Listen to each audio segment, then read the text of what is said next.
Welcome to Leka Eto Speak YouTube channel. Thanks for watching. Please don't forget to subscribe. Lovers all over the world, welcome to our YouTube channel. Lórí ọ̀rọ̀ tá a ṣe ń discuss náà ni a ṣì wà.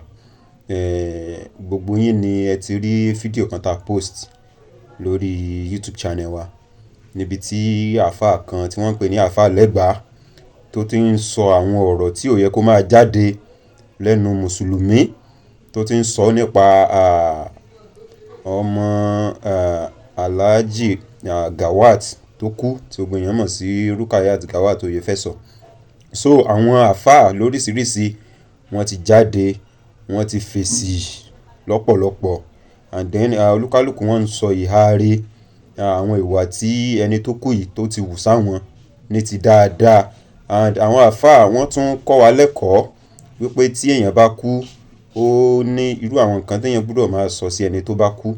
Yes, àwọn àáfàá wọ́n kọ́ wa lẹ́kọ̀ọ́, wọ́n sọ a lot of wáàsí tí ó jẹ́ pé ẹni tí ò bá gbàgbọ́ yé ẹ̀sìn tẹ́lẹ̀ tẹ́nìyẹn bá tún wo àwọn fídíò wa yìí, èèyàn á tún ní ẹ̀kọ́ sí nípa ẹ̀sìn, nípa bí ó ṣe yẹ kéèyàn máa hùwà sí, nípa àwọn ọ̀rọ̀ tó yẹ kéèyàn máa sọ tí èèyàn bá pa ipò dà téèyàn bá kú. So ẹ farabalẹ̀ kẹ́ ẹ bá wo fídíò yìí, ẹ máa rí a lot of àwọn èsì reply tí àwọn àáfàá tí wọ́n mọ̀ tí wọ́n gbọ́ ẹ̀sìn yé dáadáa tí wọ́n fún àáfàá Lẹ́gbàá. And then àwọn kan ní wípé àáfàá Lẹ́gbàá gbọ́dọ̀ apologize. Wọ́n ní pé ó gbọ́dọ̀ apologize because nǹkan tó ṣe yẹn pé kò tọ̀nà ní abẹ́ òfin gan. So ẹ farabalẹ̀ kẹ́ bá wo fídíò yìí. ẹ máa gbọ́ tí wọ́n máa fi sọ fún pé ọlọ́run ọba tó dá ẹrú yìí ó gbọ́n táwọn èèyàn sọ ń pa ẹ̀ ní.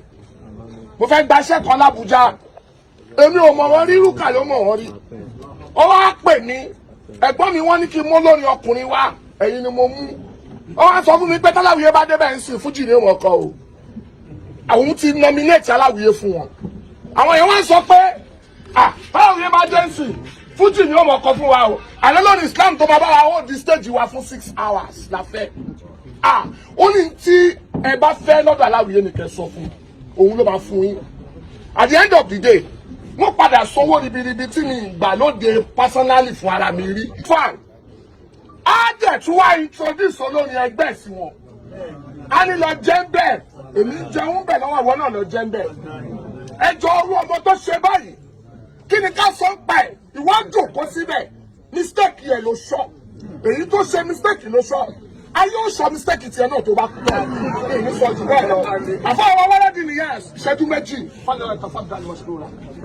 ikú Haja Rukayat Gawat ó jẹ́ nǹkan tí ó jẹ́ ìbànújẹ́ ńlá fún gbogbo ẹni tó bá wà ní fídíò. ẹlẹ́ẹ̀kejì ńbẹ ni wípé ẹni tí ó sọ̀rọ̀ tó lọ sọ̀rọ̀ yìí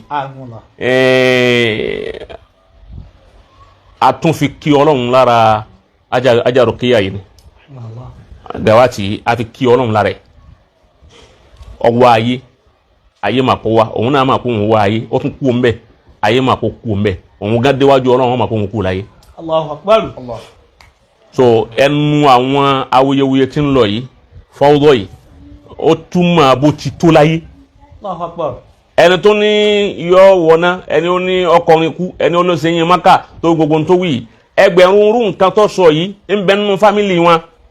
Masha Allah. ọmọ tí ń bẹ ń bẹ, ó ń sìnà ń bẹ ń bẹ, olè ń bẹ ń bẹ, olófòfò ẹlẹ́gàn ń bẹ ń bẹ, kọ́dà ẹni tí ó tún jẹ́ kèfèrí ń bẹ ń bẹ.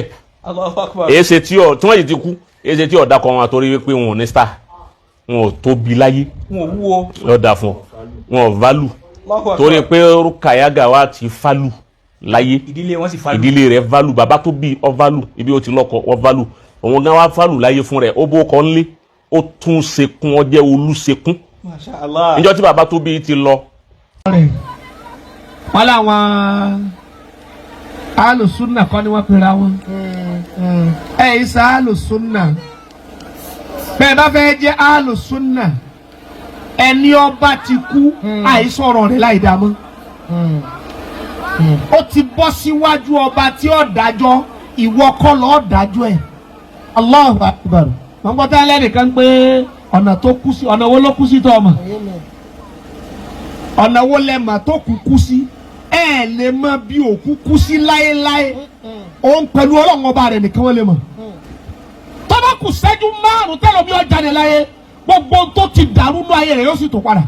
Allah Allah tọ́ba kù ogún ṣẹ́jú tẹ́lọ̀ bí ọfà ayé lẹ̀ hadisi anabi lọ sọ bẹ́ẹ̀. sallallahu alayhi wa sallam. ó ní mélòó nù yín ya amalu bi amali ahli janna yóò máa ṣiṣẹ́ ọmọ aljanna hatta ma yakunu baynahu wa baynaha illa dhira' yóò kù ṣẹ́jú kan díẹ̀ tí èè bọ́ sálì janna fayasbiqu alayhi al-kitab kádàrá ọba kọ́lé lérí faya amalu bi amali ahli nar yóò wá ṣiṣẹ́ ọmọ náà wa yadkhuluha yóò sì wọ náà ọmọ aljanna lẹ̀ yóò sì máa pè é lọ ní palẹ̀mọ́ mọ́sálásí ẹ lọ ní ìyànná fìlà lóru dèdè ntẹ́yìn rí mọ́nu ni ńgbọ́ kù díẹ̀ tí ó kù àgbákò ti ṣe lábẹ́lẹ̀ ẹ máa pàrọ̀ wọn fẹ́ jọ ọlọ́wọ́ lẹ́yìn màláíkà ẹlẹ́rìí ibú lẹ́ ń tọrọ fún.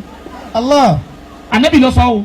sallallahu alayhi wa wọ́n ní sallam. bẹ́ẹ̀ náà lẹ́nu kọ̀ọ̀kan yìí yóò máa ṣiṣẹ́ ọmọ náà bọ̀ wá. àgọ́ Allah kò sí ntọ́lẹ̀ lélẹ̀ yọ ọmọ wọn náà o kò sí ntọ́lẹ̀ lélẹ̀ yọ ẹlẹ́rìí ibú ni o ẹ dákọ̀ ẹlẹ́rìí ibú ẹ kọ̀kọ́ dákọ̀ rẹ̀ hatta ma yakunu baynahu wa baynaha illa dhira'. anabi ni yóò wá kù díẹ̀ kọ́ wọnà náà yóò máa wọnà òun lọ́kọ̀ọ̀kan báyìí fayasbiqu alayhi al-kitab àkọọ́lẹ̀ ọ̀wá dé ọba tí ó nílò rẹ̀ ọ̀wá gbàlẹ̀ ó lè wá jẹ́nu yàrá rẹ̀ làkọọ́lẹ̀ ń ti bá fayamalu bi amali ahli al-janna yóò wá wọ ọmọ al-janna kó tó dé ta kẹ́ ẹ tó máa kíyèsí kó ọmọ al-janna ni ó ti kú wa yadkhuluha yóò sì wọ al-janna náà ẹ lákòóta ni ó dájọ́ yìí o àìsọ̀rọ̀ ẹni ọba ti kú ní kọ̀dá. اذكروا محاسن موتاكم. Ànábì wa Muhammad sallallahu alayhi wa sallam. ó ní dáadáa àwọn òkú yín ni ẹ máa sọ. ó jòkóńjọ kan wọ́n gbókù kan kọjá ẹ̀yin tẹ́ pẹ́ẹ́rẹ́ ayé lálùsùnà tẹ́ fi wájú ànábì. wọ́n gbókù náà kọjá gbogbo ayé ń ròyìn rẹ̀ ń dáadáa ó ní wájà bá ti. ṣé ìrun ni wọ́n ń ròyìn pa rẹ̀ ni. sallallahu alayhi wa sallam. àbáwẹ̀ àbí zaka àbí maka lọ́lọ́. wọ́n tún gbókù bí kọjá wọ́n ròyìn rẹ̀ láì dáa ó ní wájà bá ti. àwọn sábẹ́ wá di pé kí ló wájà bá ti èwo ni tẹ́lẹ̀ ó ní bẹ́ẹ̀ ni sọ̀rọ̀ ni wọ́n ń sọ̀rọ̀ rẹ̀ dáadáa wájà bá ti láwùl janna yọ wà lì janna ọ̀rẹ́ ìtàn sọ̀rọ̀ rẹ̀ láì dáa wájà bá ti làwùl náírù yọ wọ̀ ná. Allah. ṣé irun la nábì ròyìn bẹ́ẹ̀. sallallahu alayhi wa sallam. gbogbo ẹni ọba ti kú ẹ̀sìn mi ẹnu yín lórí ẹ̀ ntọ́ bá pàdé pẹ̀lú ọlọ́run rẹ̀ òye yín àtẹ́kùwá àhùnà. ahuna sallallahu alayhi wa sallam. ìgbà àyà níbẹ̀rù ọlọ́run wà kọ́dà ẹlòmíì ò ní rí nǹkan kan tí ó dẹ́rù wá kò sì ní rẹ́wà àti kò ní gbọ̀n kankan inú yàrá rẹ̀ ní ọkàn tí rò pé n tí ń ṣe yí ọ̀dà káì ọlọ́run bá gbà fún mi ìní ṣe bẹ́ẹ̀ mi ọwọ́ awíbẹ̀ ó sì bóde lọ́kadà bá gbà. Allah. ó rò lẹ́mìí ẹ̀ tán pé ìwà tí wù yìí ní wù mọ́ ọwọ́ abóde síta kó ṣe fàájì lọ àbí kó yọjú sáwọn yẹn kọ́dà ó lè dábàá ìmáàmù ní lọ ẹ̀jẹ̀ lọ sọ fún ìmáàmù pé mo ti túbá ọ̀kadà kan kílẹ̀ rẹ̀ ni ọwọ́ akú àwọn akú eléyìí ibú rẹ̀ kú lónìí gbogbo ẹni ó wí bẹ́ẹ̀ ṣe àgbákò. Allah.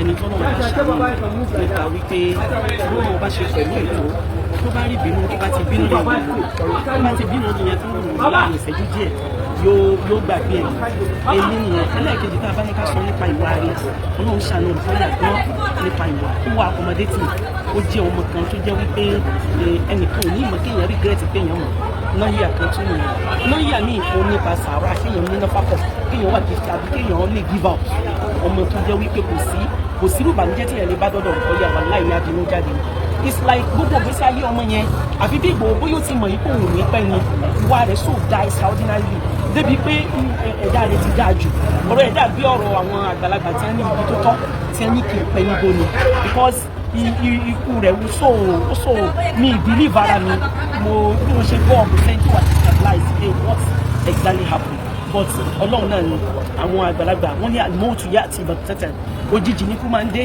kò dẹ̀ sí nǹkan kan tẹ́nikẹ́ni fẹ́ ṣe sí bí kú báyìí ti dé kò sí mo ní program kò sí mo lóde kò sí mi tí ì ṣetán ọlọ́run kó jọ̀wọ́ kó dákun kó bá wa gbà lẹ́rú ọlọ́run bá a ṣe lọ́mọ àlùbáríkà lálùkìyámà ọlọ́run bá a ṣe lẹ́ni tí ó rí ìkẹ́ ọlọ́run ní àlùkìyámà ọlànàbí Muhammad. àwọn tó ń sọ oríṣiríṣi social media kí ló dé bẹ́ẹ̀ sọ fún wa. Àwọn yẹn ò lóye ni àwọn tó ń sọ oríṣiríṣi lórí social media yẹn wọn lóye ni àti wípé ẹni tí mo gbọ́ tó ń sọ yẹn bóyá wọ́n ń wá abẹ́yà láti fi ìwà famous because even kíyàn má jẹ́ mùsùlùmí mo fẹ́ fẹ́ léyìí kan jẹ́ ìgbà tí Ẹ̀gbin Ọ̀run kú the same man tó sọ tí ò dá nípa Rùkọ́yà yìí náà òun ló sọ̀rọ̀ nípa Ẹ̀gbin Ọ̀run nígbà yẹn tí mo sọ fún pé kí ló kàn èèyàn kún kékeré ó jẹ́ ìbànújẹ́ fún gbogbo ẹnikẹ́ni tó bá jábí amọ́ èmi tí mo bá ń sọ̀rọ̀ ní ìsìn mo lè bí Rùkọ́yà kẹ́nìkan wá bọ́ sórí social media kọ́ wá mọ̀ pé ó ṣe kinní kan ni ó ṣe kinní kan ni ọ̀rọ̀ yẹn wà ghairu ma'qul wọn làwọn máa ń lò fún igbó ọ̀rọ̀ yẹn kì í ṣe tó ń ṣe dèdè ọpọlọ Ọlọ́run kójú ọkọ̀ bá mójú kúrò ní òṣèṣe orúkọ mi ni Alhaja Kafila Kaula. Assalamu alaikum. Inshallah, wa alaikum. Lovers all over the world a lérò pé ẹ farabalẹ̀ wo fídíò láti ṣẹ̀bẹ̀rẹ̀ ẹ jẹ́ ká mọ opinion ti yín ní other comment section because ìdí tí a fi ń post irú àwọn nǹkan báyìí mo ní wípé ká fi máa kọ́ra wa lẹ́kọ̀ọ́ ká fi máa síra wa létí kí ìgbé ayé kó lè rọrùn fún gbogbo wa because kò síbi téèyàn ò ti lè rí ẹ̀kọ́ kọ́ yes kò síbi téèyàn ò ti lè rẹ́kọ̀ọ́ kọ́ and then wọ́n ní bí ọ̀rọ̀ àgbà wọ́n ní ẹni tí ó ń sọ̀kò ní ọjà tó ń sọ̀kò lu àwọn èèyàn lọ́jà wọ́n ní kò sí bó ṣe fẹ́ rí ó máa ní fáǹsì títí ẹ̀ ìwòye tí àwọn àgbà wò tán fi sọ orú ọ̀rọ̀ yìí ni wípé ẹni tó ń sọ̀kò lọ́jà ṣe báwọn kan ní sọ mọ́ wọ́n tún wá sọ pé ó máa ní fáǹsì tiẹ̀ ìyẹn túmọ̀ sí wípé ọ̀tá àwọn kan ni ẹni tó ń sọ̀kò lọ́jà ló ń sọ òkò yẹn mọ́ so ẹ rí wípé kò sí nǹkan tó ṣẹlẹ̀ láyé téèyàn ò ní rí ẹ̀kọ́ kan tàbí méjì kan nú ẹ̀ so ẹ̀yin tẹ́ bá ṣe ń darapọ̀ mọ́ channel wa comment ẹ jẹ́ ká mọ opinion yín nípa gbogbo àwọn nǹkan tí ẹ ti wò lórí channel wa yìí especially fídíò yìí so ẹ jẹ́ ká mọ opinion ti yín so we love you all thanks for watching.